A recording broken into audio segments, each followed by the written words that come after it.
You know what I said to myself as soon as I hit the record button? I want to talk about boobs. So here we are. We're going to talk about Tits McGee here. Today we're going to be talking about a character that, at least in my opinion, seems like a very mixed character when it comes to reception. In some cases she may even be seen as controversial. Yes, I am talking about the big titty hourglass girl, Velvet J. Blackwell. There she is. Ain't she a beaut? Now, who exactly is Velvet J. Blackwell? Well, she is the epitome of comfort. She is the epitome of good vibes and positivity. She's always welcoming, she's always comforting. In some cases, she can be motherly, but also bubbly. She is just a ray of sunshine in general. Don't get me wrong, she can have moments where she can be sad and angry like anyone else, but if you try to piss her off over the obvious thing, then honestly she's just gonna come off as smug. Because honestly, when it comes down to it, this is the stuff that she thrives for. Velvet is currently roommates with both Rivet and Faith. The character is huge, and I don't mean just the obvious, she's around almost 9 to 10 feet tall in height. So she is big in almost every sense of the term. But she does have a secret side. She's actually a werewolf. Yep.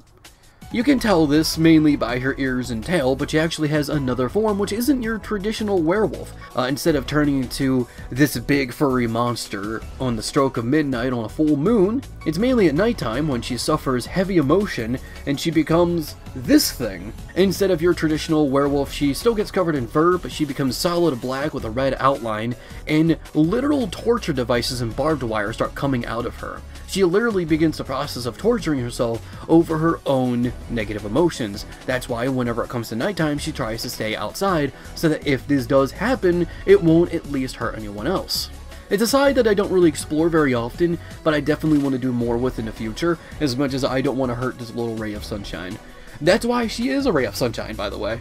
So she can make the most out of everything, and do everything she can to avoid becoming, well... But what exactly inspired her creation? Well, I actually wanted to do an experiment. It was actually this image here that led to the experiment in some sorts. I wanted to go ahead and take a photo background and put an animated character over top of it. I wanted to mix my art with photos because I like seeing cartoon characters on realistic backgrounds. It is one of my muses. I've actually done this for a few shorts, like the very first Spaghetti Wars, for example. It was inspired by stuff like Who Framed Roger Rabbit and whatnot. I love seeing that kind of stuff where cartoon characters break out of the cartoon world. It also makes it easier because that means you don't have to like paint backgrounds or like, because I'm not a background guy. Look at most of my art and tell me I'm a background guy.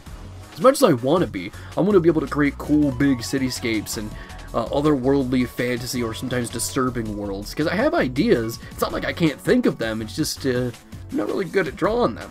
But what about the character herself? Well, I remember seeing on Twitter, this is a point in time where people were getting so unnecessarily angry over these kind of characters that have obviously unrealistic proportions. And, you know, like Art Police, Twitter, people who somehow got into the entertainment industry and wanted to be fucking pretentious about it. Oh, it's just insufferable. You make one big booby girl and all of a sudden you're the worst person ever. A lot of people use the argument that, well, if someone else sees that, they might compare themselves to that, and it might make them feel subconscious. And this is like getting dangerously close to a soccer mom argument. Oh, violent video games might inspire, like, real-world violence. It's like, shut up, you dang soccer mom, I swear to God. I don't mean to be like one of those back in my day kind of people, but I feel like the newer generation is slowly becoming the soccer moms that we used to make fun of. That's right, I said it! I said it! I'll say it again!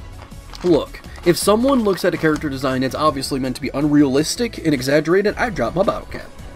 Like Velvet here, for example, and starts feeling sad comparing themselves to her. You know, someone who's obviously unrealistic, who has tits that big, who has an ass that big, who has a wolf tail and wolf ears, who has red eyes, who becomes like this weird take of a werewolf, who's even a werewolf.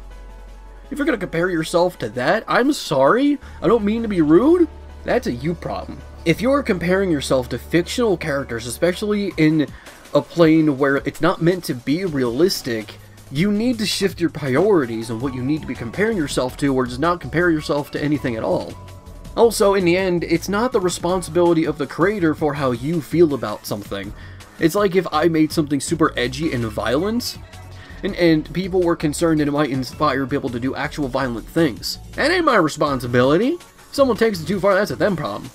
Oh my god, that's the end of the world! I'm being very antagonistic today. People gonna be mad at me.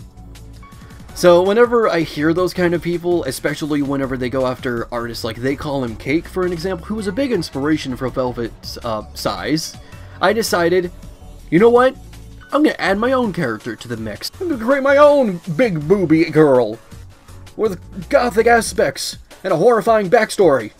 So I literally just took that aspect of having like a huge beach ball sized tit girl that was dummy thick and decided to put every single thing I found attractive into this character design. Leather jackets, fingerless gloves, tight shorts, pentagram belts, big old fucking boots, spikes and chains, red eyes, fangs, black hair, mud,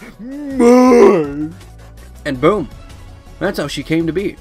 As for the character's name, Velvet J. Blackwell, I don't really have a reasoning for that. I just thought it was a cute name. The J doesn't really mean anything. In the end, it's kind of like at the K in King K. Rool. The creators of King K. Rool have admitted that the K doesn't really mean anything. They didn't think of anything that could mean. I like the idea of King K. Rool, and the K means Kevin. That's my headcanon. He's King Kevin Rool. So, and when it comes down to J, you know what, just have fun with it. J is anything you want it to be. But this became one of those characters I created for that reason, to vent and sort of just, like, as a joke, almost. But in the end, I ended up falling in love with her, just because, look at her, she's great. So that's why I decided to create more pieces with this character, especially for Valentine's Day. I always seem to gravitate towards her for a Valentine's Day piece. The reason I say she's a little controversial is because I had seen some people go ahead and react to her body type in a negative way. I've heard some people say, Velvet needs to go! And every single time, I just keep drawing her more and more.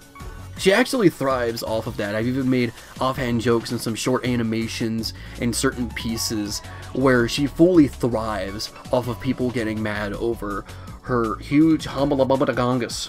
But anyway, that is Velvet J. Blackwell for you. An absolute darling girl.